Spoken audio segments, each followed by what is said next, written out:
pledge allegiance to the flag of the United States of America and to the republic for which it stands, one nation, under God, indivisible, with liberty and justice for all.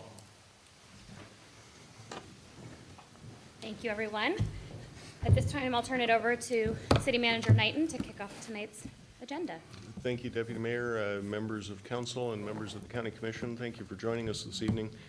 Tonight, the only thing on the agenda is to talk about the selection process for the joint lobbying agreement. I know that the county is going through the process currently to adopt the agreement, as well as the city. It's on our agenda for the 19th for final adoption, and it'll be effective at that point.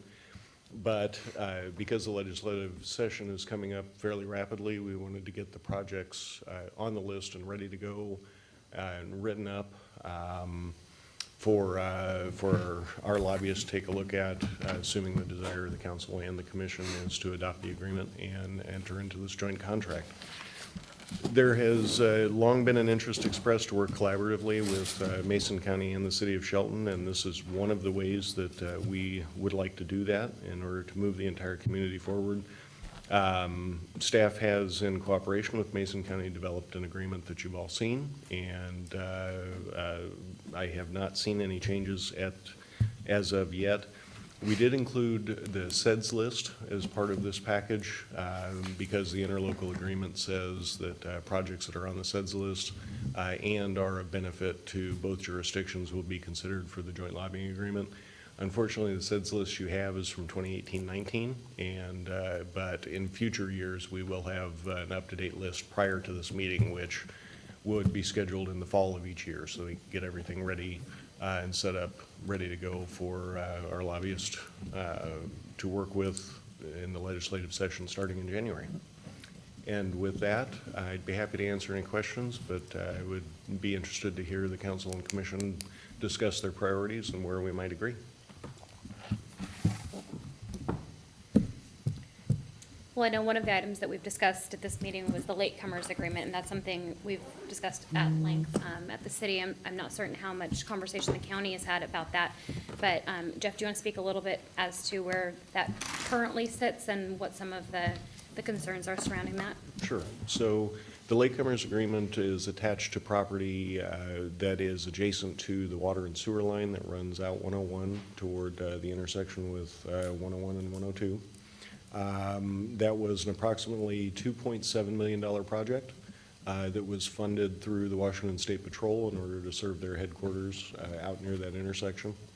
A latecomers agreement basically functions as an agreement where each piece of property, based on parcel size and frontage along the roadway where the utilities have been in place, are assigned a certain value to pay back, in addition to whatever other development costs are necessary to fund a certain whatever type of project that the interest wishes to build.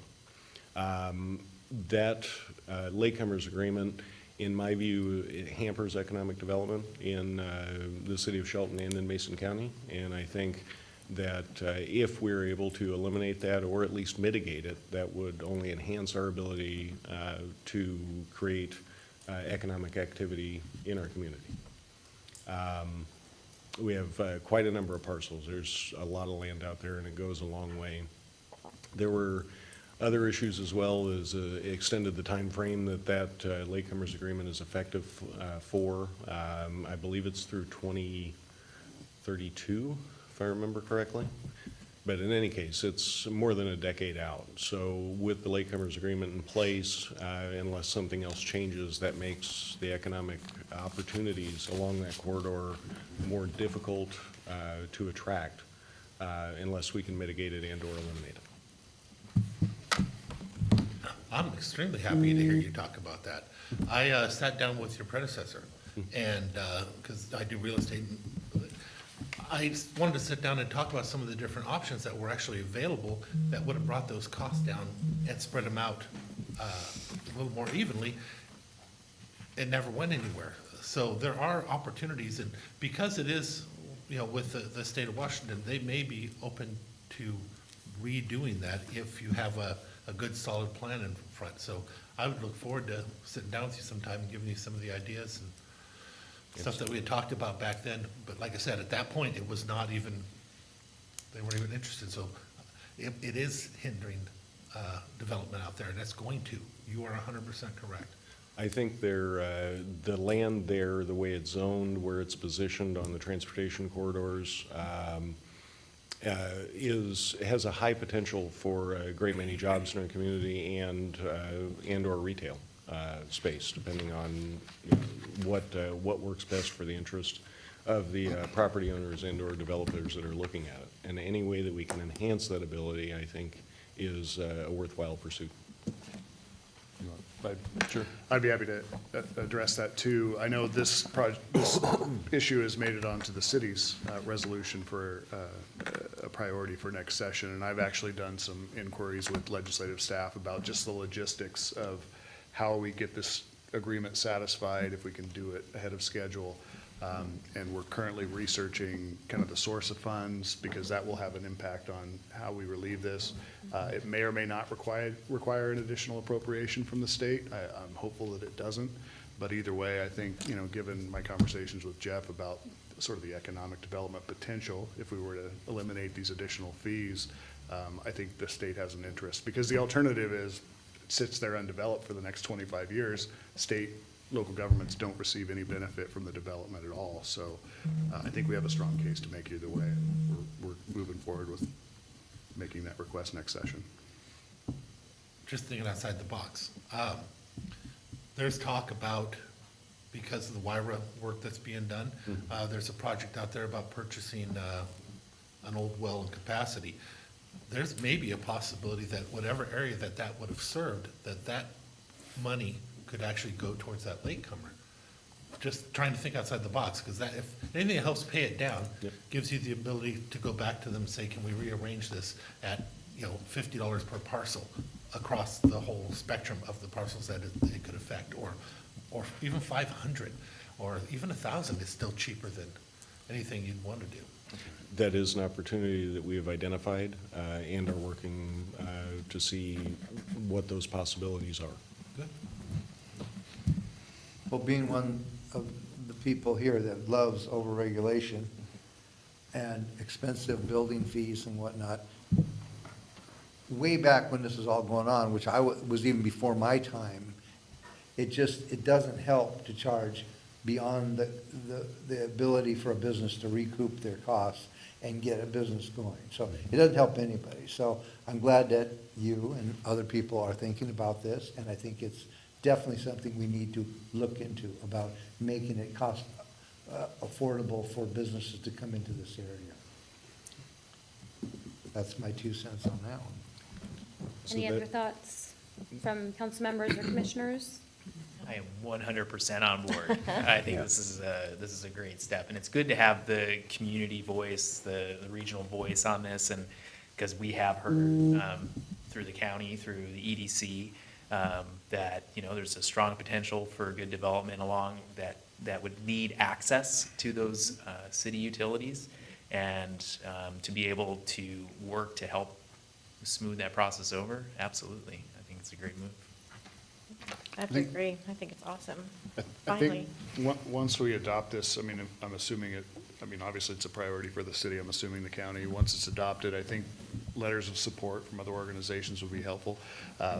I would like to get this taken care of, working with our delegation. I hope it doesn't even require committee testimony or anything like that. I just hope, whether budget proviso or something, that can get it taken care of. But all this groundwork ahead of time, getting these letters of support and whatnot, would be make our job easier getting that done next session. Do you have a timeline?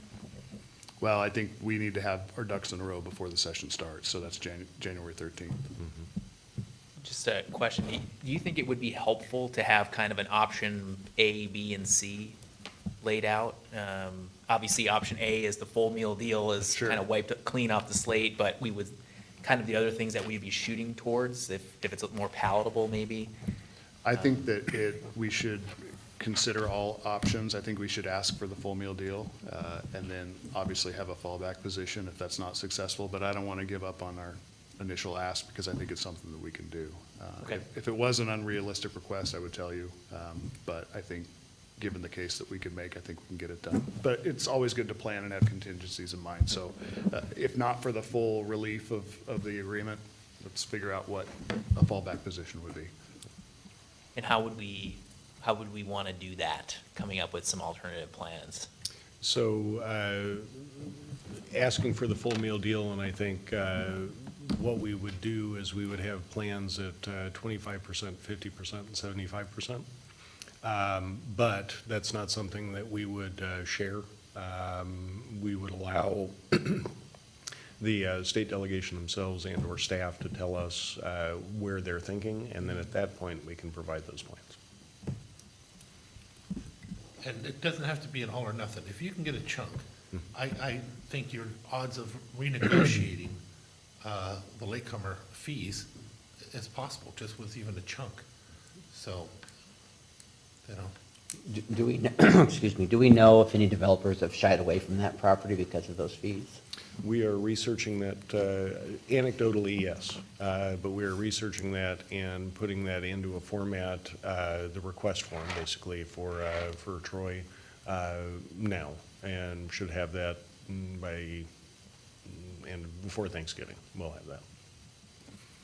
I do know that Tractor Supply at one point, you were there on the EDC at the time, had almost not gone in because of that. So if there wasn't some agreement that would have been reached at that time, they were not going to build. Right. Because it came later. After they had already started, went through the whole process, it was a, hello, you got an issue here. Well, and It cost them.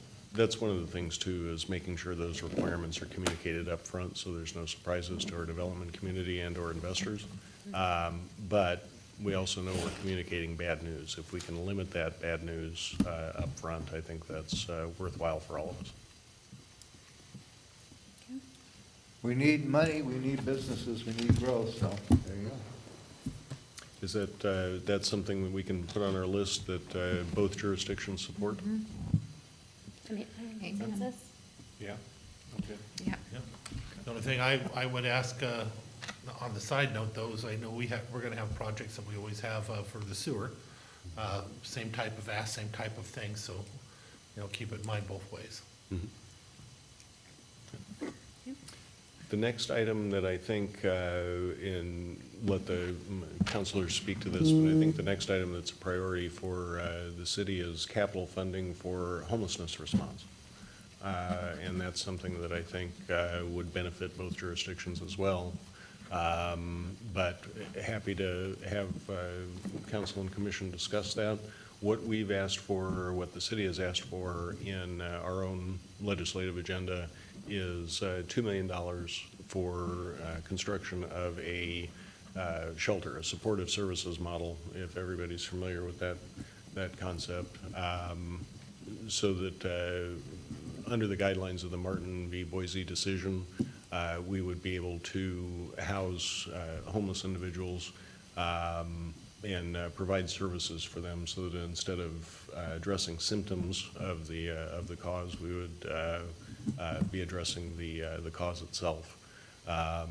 It's proven more successful than other programs in various areas around the country, and I think it's a worthwhile ask to address that here in Shelton and in Mason County. So would the city be the owner and operator of that? What's the? We would love to have someone else operate it.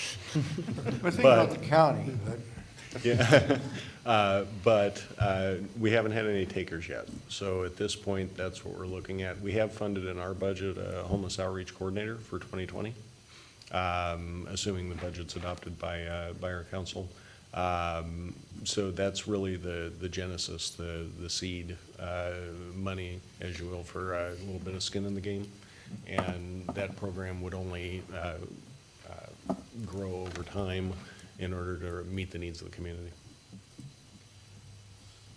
Are you thinking housing trust fund? Housing trust fund ask, or? So there's actually, the legislature has put quite a bit of resources into a relatively new program. I think it's called the Behavioral Health program in the capital budget. I think it was $114 million this biennium. About 2/3 of that was direct appropriation to communities, and the other third was a competitive grant program. And I know that the window on that grant program is closing. So I think it would be a challenge, given the limited budget capacity in 2020, to get capital funding for that in a direct appropriation. If we're not going to apply for a grant this go-around, then we need to be ready for 2021, because I'm assuming there'll be another roughly $120 million that the legislature will appropriate to that. And I think the biggest challenge for local communities like this is the operating fund. So if you have that commitment up front, then I think that increases the likelihood of success if you're going for those resources. One of the things this position is going to do is develop that plan and the grant request package to be ready for that when the window opens at the end of next year. But I do think it's important to get on the radar early and to actually take steps to address the problem now, whether that's through our general fund position that we funded and asks from our legislative partners. I think we need to address the problem, and asking for those dollars, I think, is an appropriate way to do that. So I've been talking about this with you since you've been here, but I've been talking for years to other council members, commission members, is that my feelings are it's not an exciting state that America, the land of opportunity and financial resources, has the homeless problem that we have everywhere, in big cities on down to small cities. I don't think it's going to go away. I think it's going to grow. And if we take our surrounding cities as lessons to learn from, they are putting in practice policies that are starting to address this issue 10 years late. We would be early. The faster we start thinking about it and putting things in motion, the better it's going to be. I think we're already too late.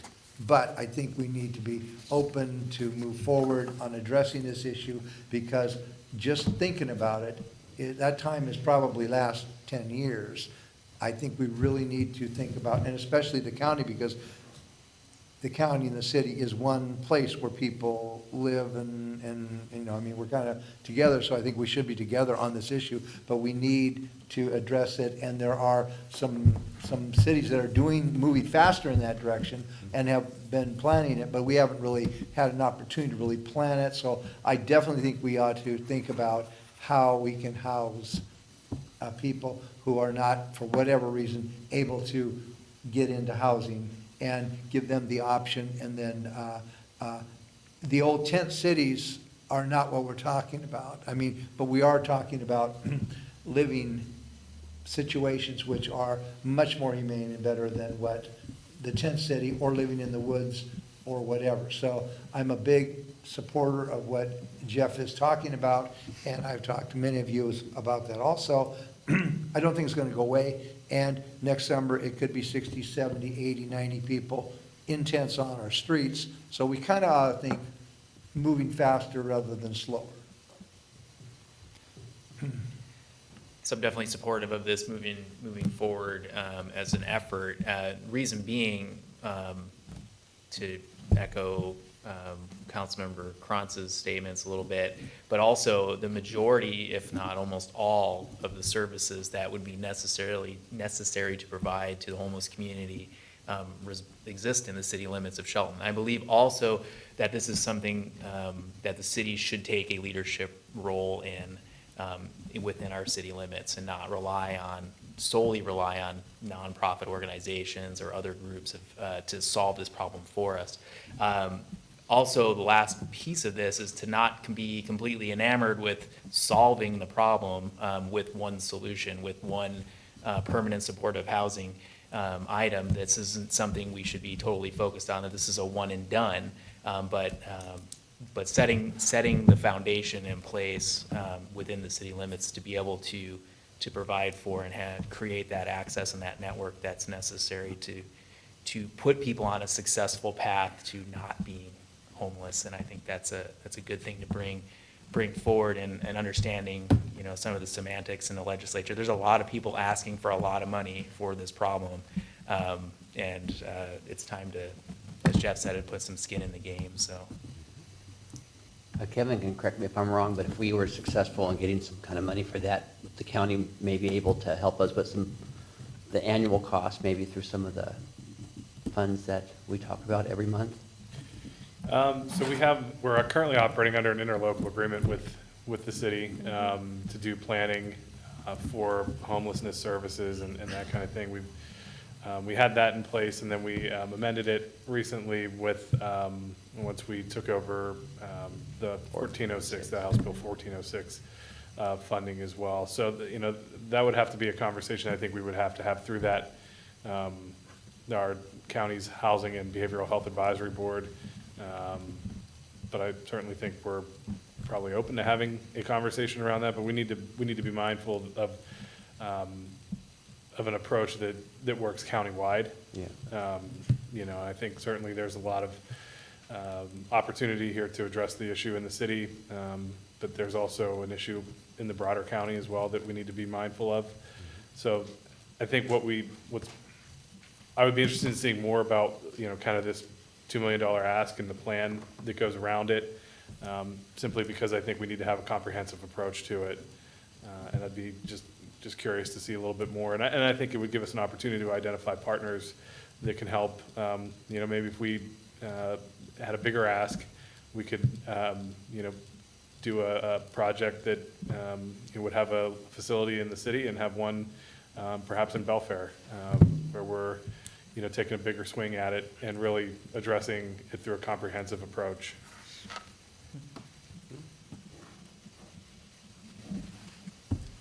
Hey, time to be on the soapbox, I guess.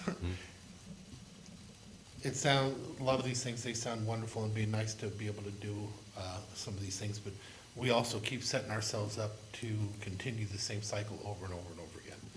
No matter what, if we don't have houses, it's gonna just keep getting worse and worse. People are coming here. We have a cat that our auditor, before she left, she started feeding the cat outside the door.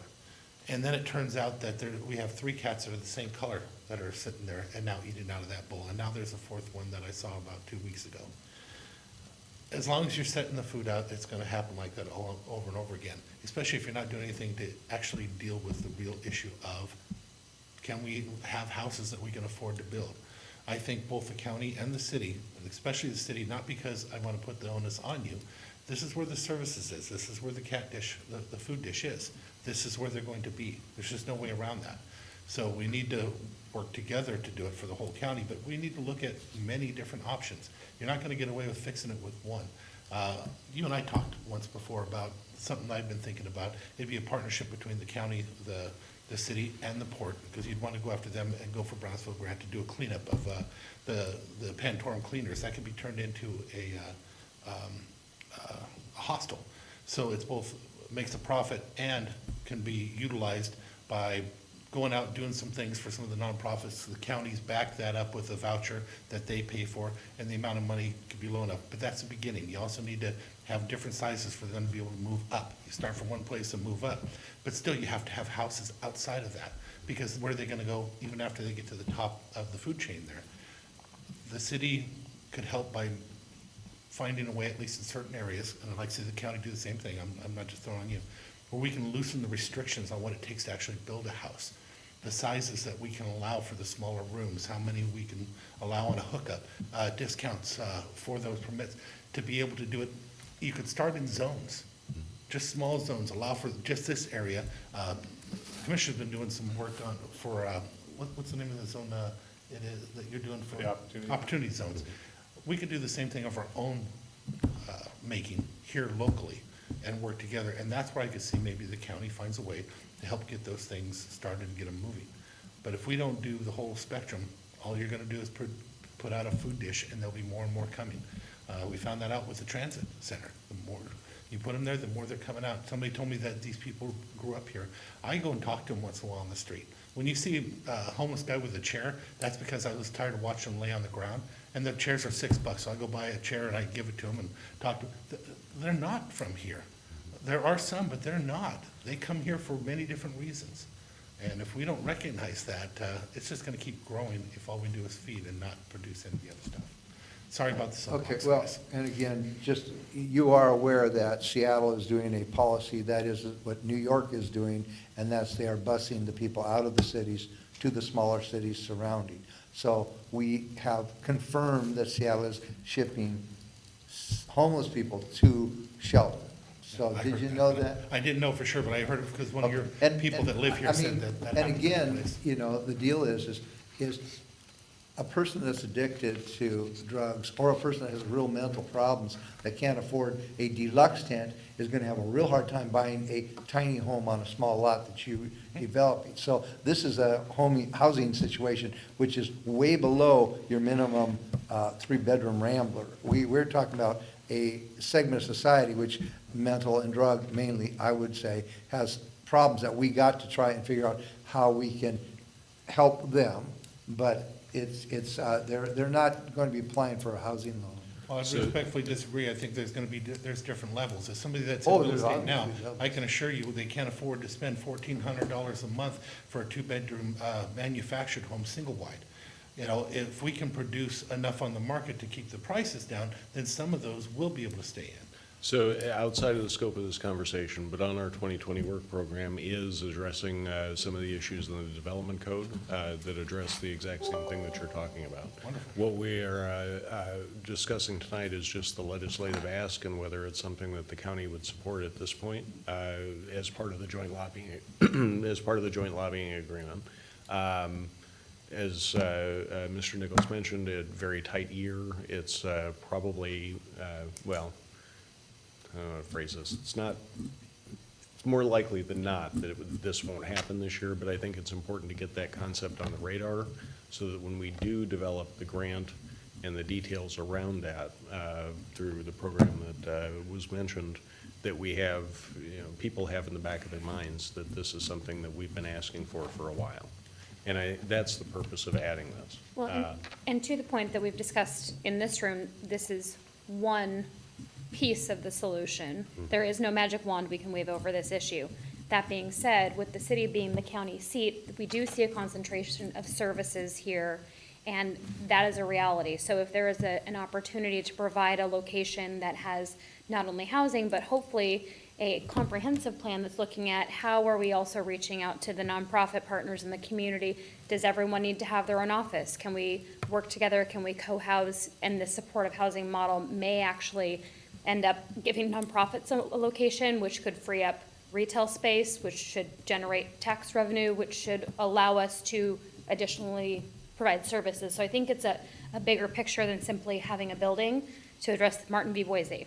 It's not as simple as that. So from where I'm standing, this is just one option for us to look at the city as the county seat and the leader in services for the entire county, and looking at how do we create some sort of system that works in some fashion, and then how can we take that and replicate or draw out to other areas and serve that as well. And I think it's a good first step, I guess is where I'm at on this. And, as you point out, the likelihood of funding, whatever it may be. However, I think it is important, though, I know our delegation understands our issues, but I think it's important for the greater legislature to understand that, yes, the city of Shelton is experiencing, Mason County is experiencing these issues. It's not just a King County I-5 corridor problem. And we are willing to put some skin in the game. We're willing to put our heads together collectively, a county and a city, and come up with some solutions. We're willing to take leadership positions on this. We need some financial support to get the ball rolling. And I think that's a message that, at a minimum, sending that message across is a good step. So I think we all agreed to go for the money, right? I mean, isn't that the question? Do we not want to go for this money? Is that, I wish I could say it's that simple, but I haven't heard see, I don't have a list of all your things here in front of me. And the one thing I do know is that the legislature, there is a limit on what they can do. Our people are fantastic, and they've done some incredible things. But the truth is, there's a cap.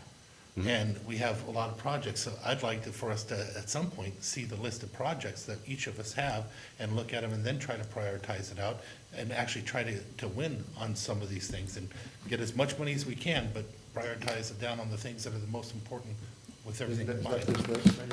That's the SEDS list. That's the not our- 1819 list. And I think that the plan moving forward, as I think we're all on board, is that we'll meet much earlier next year so that we can have these conversations and kind of get into the weeds a bit more, as it were. And I agree to some point that I don't think it's always good to go for something that might take away from another project, certainly. But I also don't think it's good to go for the easy money. Just because we think it's going to get funded doesn't necessarily mean it's the best use of our legislative ask and our political capital. So I don't know if it's something that we think it's easier to get a smaller amount, knowing that it's a tight session, to make those easy asks, than it is to stand up and say, this is a big issue and it's something that we know might not get funded, but we need you to hear that this is a priority. And to me, that's just as important as actually getting the cash in the door right now. So I think maybe another way to, so where I kind of have a hang up on this, and I completely agree, we need to have infrastructure in place to get, to move the ball on homelessness. No disagreement there. But if this is sort of just a nebulous kind of, let's do a $2 million ask and see what we get out of it to do a project, I'd be a little bit more supportive if I knew that there were partners who would, because I'm hearing the city doesn't want to own it or operate it. So who are we asking for the money for? I think is a big question mark. And, so if we're just gonna try to get us into the hopper for a 2021, more fleshed out, formalized ask, then let's just do $4 million and do a project south and north. Yeah, I mean, I don't know what you know what I mean? So that's just kind of where my hang up is. If there's some actual detail that I'm missing on this, then, I'd be happy to. Jeff, maybe can you speak to where did the 2 million come from? So the $2 million ask came from the size of the property that I think that we would need in order to house the homeless population that exists today, and assuming a projected increase at 10% a year, the size of the piece of property that we would need to address the issue a decade from now. So expansion possibilities, basically. Secondly, the cost of a commercial building project to house that number of people, a central facility for the things that Deputy Mayor was talking about for our nonprofit partners to use as offices, and for medical personnel, dental personnel, addiction counselors, and mental health counselors. All those types of uses put together for a structure that would meet all of those needs for a decade. That's where the dollar amount came from. Now, whether we want to own it or not, or whether we want to operate it or not, I think at this point, we have to assume that we will. Because, like I said, we've had preliminary conversations with various nonprofits. None of them are interested in either owning or operating it at this point that we've talked to. I'd be happy to talk to any nonprofit organizations that would be interested.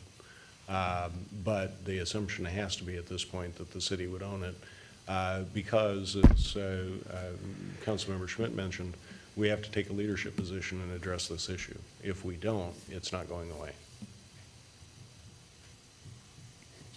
I think I would feel comfortable, or more comfortable, agreeing to sign a letter of support or whatever, if there was a plan. I'm hearing a lot of talk, but I would like to see it, on paper, so that we know what direction you're going. Okay. Have you talked to other cities to get an idea of how they've done theirs, or? Yeah, that several cities, Burien being the #1 example, is using this type of model, but it's not just this part of it, it's also community courts, homeless action teams, which is what our funded position is intended to address, at least partially to begin with. There's 7 or 8 different pieces and components of the overall response to the issue. This is just one, and as we talked about previously, in different meetings. The only the only joint lobbying component of it is for capital projects and not policy issues, which is why none of those other issues have been brought to this meeting. Madam Deputy Mayor, just so you know, my issue was not on the issue itself, it is the dollar amount as a whole. Your legislators do very well, on an off-season, you get some $250,000 projects and stuff that you throw here and there. On the big season, they do very well if they get several million to 5 million, it's an exceptional year. But no matter what, that's just the way it works down there, these will tell you that work there. It's not unlimited, so we have to focus on what we can do within the dollar amount that's possible. That's what I Certainly. meant by that. Understood. So those were the two issues that we wanted to bring to you. I hear we've got the latecomers agreement that everybody's in agreement with, so we can add that to our lobbyist agenda. What issues did the county, I know Frank wasn't able to make it tonight, so what issues did the county want the city council to consider for addition to the joint lobbying package? Commissioners, do you have any, Well, one we mentioned was the sewer up in the north end. We've got two different parts of that. One, of course, is debt relief, the same as what you're looking for. That's why I put those two together. They seem identical. It makes sense if we do that as a team and trying to get some debt relief on both sides. The other would be the expansion of it. But, you know, I wish again that we had the total sense list for this year so we could also just look as a team for our area what would be the best, but we don't, so, We can wait for that, but then it'd be too late to ask for it anyway. no, I get that. Yeah, so, yeah, if any discussion around the latecomers agreement, I think we already are all agreed on. So, is there any, what are the points that would make sewer in the north end beneficial for the city to help with? so if you don't mind, Commissioner, the way I've kind of been explaining this to folks that I think kind of resonates is, on the county side, we put about $1.2 million a year from REIT and 09 into servicing the debt on the Belfair sewer. That's money that's, you know, really intended for other, you know, that we could be using for other projects or to, you know, to leverage dollars for other projects. You know, some of those projects may be in the Shelton UGA that would be of interest to the city eventually. You know, and so just by having support from the city on that, to be able to leverage, you know, the legislature to help convert some of that debt would ease up the burden on our REIT and 09 dollars that we could be partnering with other, you know, entities like the ports or the city on projects that I think would have a direct benefit to folks living in the city. And I'm sure there's a multitude of benefits. Well, and sometimes it's just, it doesn't have to be that specific either. The truth of the matter is, if you're bringing me something here from the city, if it's beneficial to you, then it's beneficial to all of us. That's how I look at a lot of things. I'm not just trying to say, well, how can I capitalize on it? That's not where I'm at least. I don't think that's where the other commissioners are. The biggest benefit is, as a whole, by sticking together and going and fighting for a project, our odds of getting that money are greater. So if it's something that benefits the city, great. If it's something that benefits the county, great. That's the benefit of having the lobbyist and hopefully to open the doors. And then, you know, we were able to accomplish a great deal in getting money for the bypass. That had to do with creating an organization called West Sound Alliance with the premise that Port Orchard, Bremerton, Paulsville, these places don't even like each other, will work together to try and get projects for their area. The reason being is I can go in the room and speak on your behalf and say in 100 words what you have to say in 1,000 because I'm vouching for you, so to speak, and I know these people, and you can do the same thing for us. That's where it's successful. He can take and get us into different rooms where we have a little bit different pool. I know I have two commissioners here that, as you know, they've served down there, so they have more pull than me. But I have the ability to go in different rooms. I think that's where it's just the idea of teamwork. So whichever one benefits us individually, we just take care of each other. That's what I'm hoping. Can I ask a question about you mentioned debt relief. Was it 1.9 million a year in REIT and 09 funds that you put into? I think 1.2, is that a point 1.2? two, right? Yeah. And then, so what's the overall debt that you're looking at, that you finance with that? And what was the source, the original source of the funds for financing? You want me to? Is that a bad question? That's what before I came too. There wasn't any. It was put together with this idea that if you build it, they will come. They had I think it was a 14% projected growth rate at one point for this area, which it wasn't gonna happen. We've been falling in there right around 1% because it's a tear down, build up area unless you get to the top of the hill, which we're going now. The 286 customers for for a $54 million plant doesn't make any sense. So none of those things actually apply because they didn't take any into account. They were hoping to get some other areas that they never went after because it's on the other side of a river, and environmentalists wasn't gonna allow for that. So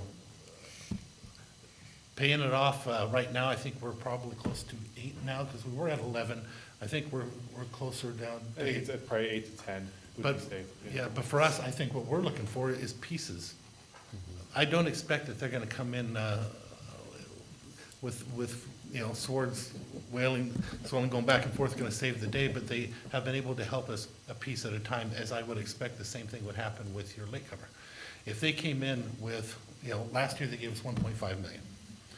They come in and do that again, we buy off part of our debt. We have different debt levels. We've been buying off our highest ones. We had 3.8%, now 3.2% that are being bought out. Now everything we have for debt is below 3%. It's in the 2.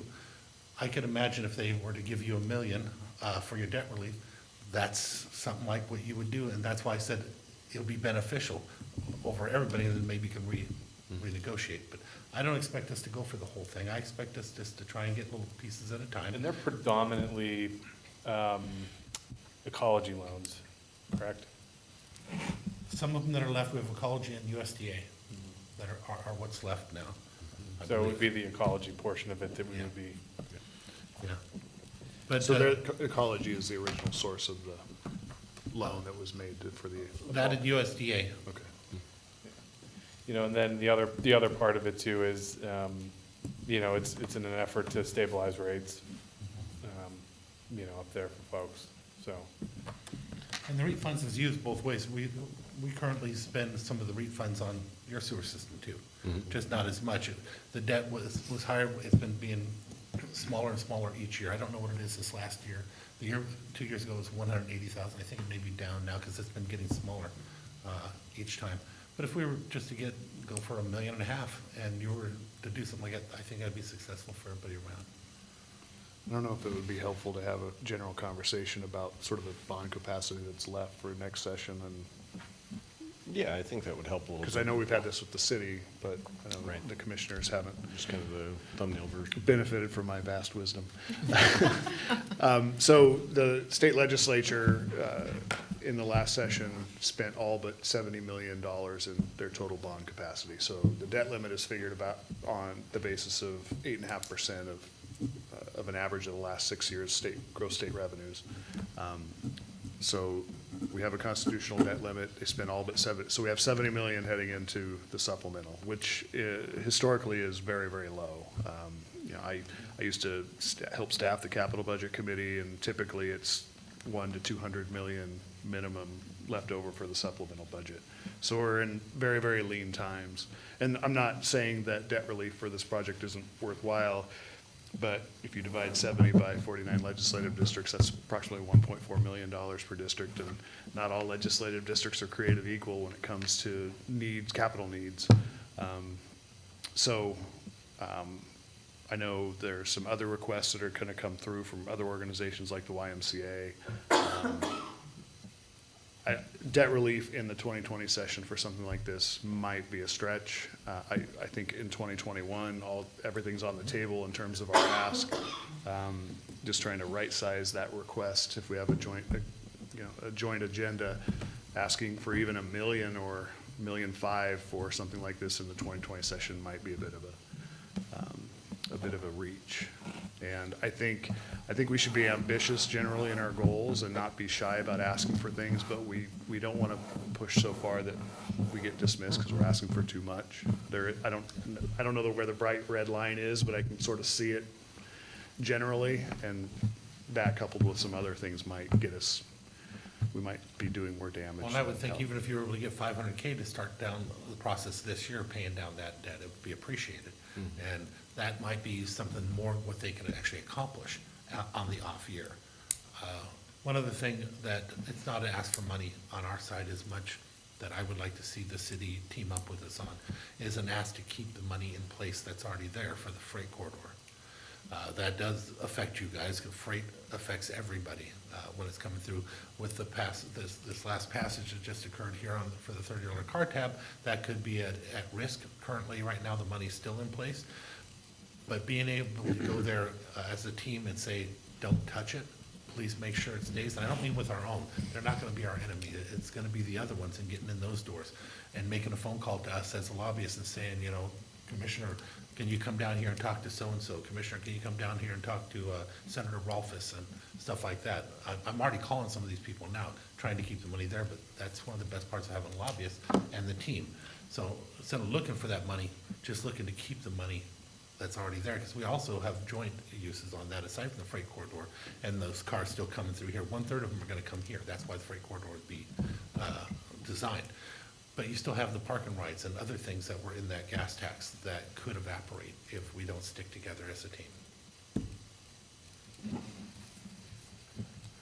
I think with the passage of 976, if you're not under contract currently, you can't take for granted the fact that you might be put on hold or have money taken away. And I don't know enough Yep. about the financing of that project to know where you are in the process, but even if you aren't directly funded with the car tabs or the multimodal account, the legislature's got some tough decisions to make in January, and I've had some limited conversations, at least on the House side, with the transportation chair and ranking member.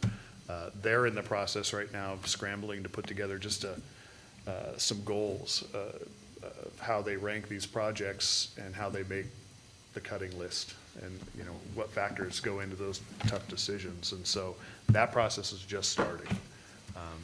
So circling the wagons and protecting money that's already been allocated is a good goal for the 2020 session. New money for transportation projects is, Yeah. I mean, unless the house is on fire, it's really gonna be a tough go-around this session. So, just trying to right-size our expectations, because it's gonna be challenging on the transportation. Although with that, what about the Gateway corridor? Are you guys doing any work, trying to get any money from the state there? No. Not It's this year? funded. Okay. Yeah, it's already completely funded. Okay, now, I know there was the aspect of taking the county's part, getting the rest of the way. That may be something we need to partner with if it's gonna happen. I'm sure the commissioner told you there are some funds that we put aside historically. It doesn't mean they're still there, it has to go through a vote. But with that, that wouldn't be enough to finish it, but it'd be enough for some matching to be able to get that far. So that's one other thing we might wanna team up on. Because again, the matching funds are already there, or they were allocated at one time. But the commission still has to vote to do it again, but I don't see any issue with that. Okay. We have design and everything for the county's portion of it? Okay. It's worthwhile. Do you think this session is going to be, from what I've heard, it's going to be a very tight session, and it's going to be a different dynamic. So I would say keep your expectations low. Is that the railroad money on you've adopted your legislative agenda, I assume? The No, county has? We have not. We have not decided to go out for that. This is Okay. the conversation now that maybe we should be talking about that. Do The you only know- thing I'm telling you is that historically, several years ago, we put some money aside. There's been further conversations about expanding the size of that amount. So do we know how much the ask would need to be, roughly? What was it when the city came? Yeah, Do you I recall remember. anybody from the city recall what it was when you came to us last year? I think No, Craig but had that information. I have that information on a presentation. So if you're comfortable with making that ask, and the council is comfortable with making the ask for a railroad, that's something that we could add to the combined agenda, so we'd have 2 items so far. At least please look at the opportunities to take advantage of it comes up. I have a feeling that, and this is just a gut feeling, they're gonna find some quick taxes that they're gonna levy to offset some of those costs immediately. That's just, historically, it's how it's always gone. I would be shocked if it went differently all of a sudden, and all of a sudden, everybody decided we weren't gonna raise taxes, we're gonna live within the means. I just,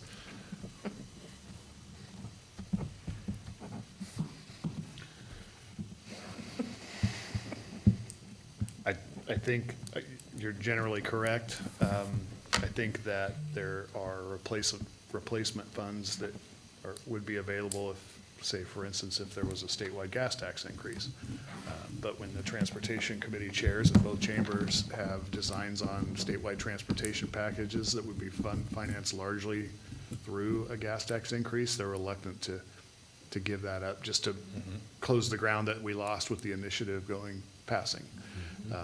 So it'll be interesting to see how things get but just washed last year, out. they were looking for another gas tax, or another increase through other means, like a gas tax, or mileage and stuff like that, and I would be shocked if we don't see that again shortly.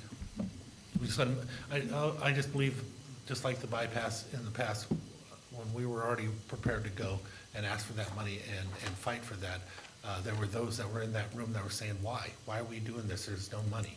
But there was a gas tax coming, and there was talk of it. There was, different people in the legislature that knew, and I was told that it was coming, so we want to have our projects there. That's all I was saying. If something does flip this year, you want to have those projects available, or you for sure won't get it.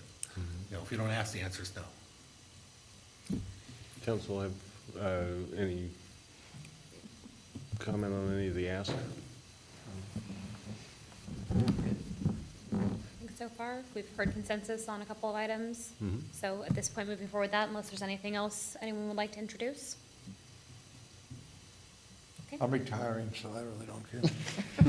Won't be long. You want to have me to kick around? So Thank there you go. for your service. I've said my piece. There you go. Merry Christmas. So what we'll do here is I'll put together a list of those things that we have consensus on tonight, send it to everyone, make sure everyone has the same ideas about, heard the same things I did tonight, because we know that's not always the case in every meeting, but I will send that around to everyone once we get agreement among all of us. Then Troy and I will work together and see how that's going to go in middle of January. Can I ask that you also send us that framework for that homeless project that you're talking about? Sure. So that we can have it to look at, because we could easily just be looking at it and go, this is a no-brainer, and then send that information over. Yeah, I'll absolutely do that, as well as the information on the sewer and the arguments you've made in favor of that, and the arguments you made in favor of the freight corridor. If you could send those to me, so that I can discuss with council and make sure everybody's on the same page. And then once we get a final version of the joint agreement, assuming, everything, I don't want to presuppose what the council's going to do next Tuesday, but assuming everything is adopted at that meeting, then we'll be able to move forward at that point. Fantastic. One last thing for, just not for money or anything like that, and it's not even for us, they're not giving us any money to be a part of this, but the transformers that are needed for the expansions of our areas, all of our areas throughout the county, all the millions that they're talking about, I know they're going to the legislature for certain things. We just might want to be collectively supportive of the PUDs to be able to accomplish those things. Again, even sometimes just being supportive and being a partner on paper is helpful. And I want to go out there that I would be interested in doing that. And I know they're looking at two of them here on yours. So Sure. you're going to run out of power if we don't soon. Yeah, letters of support are always relatively simple to do rather than trying to put together something like this. The other thing I just mentioned, and this is, back to the homelessness issue, I think it would be really helpful for a future meeting for the county and the city, so that we all know exactly what our organizations are doing to address homelessness. We get some back and forth, Councilmember Nisco and I on the Housing and Behavioral Health Advisory Board, but I think it might be better, or there might be an opportunity for us all to get together and hear from, your staff, have our staff talk about the things that we're doing.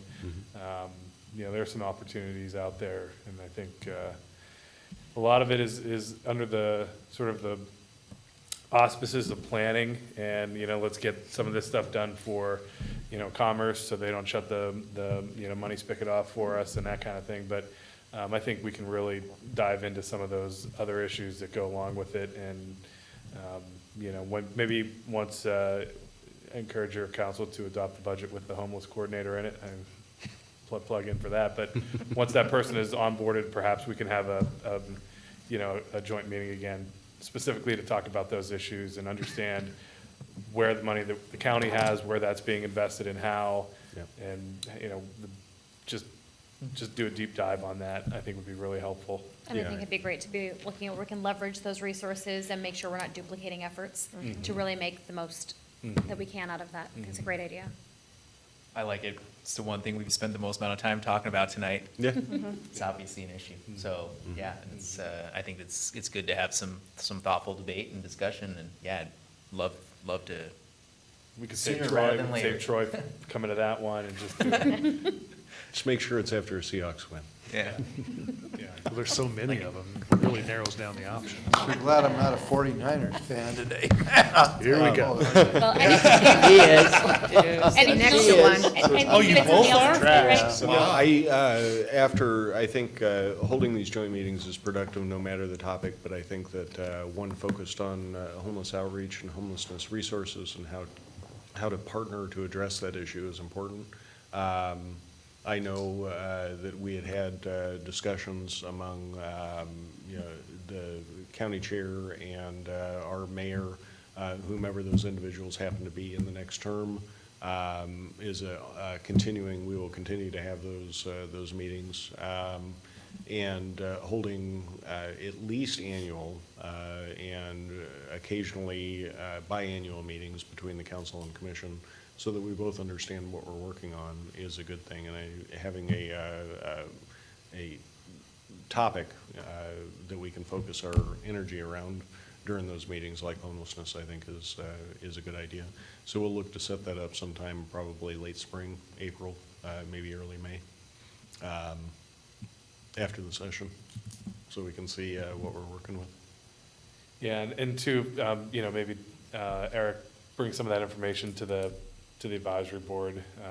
So that, I think there are citizens on that board that I think would be helpful in that conversation.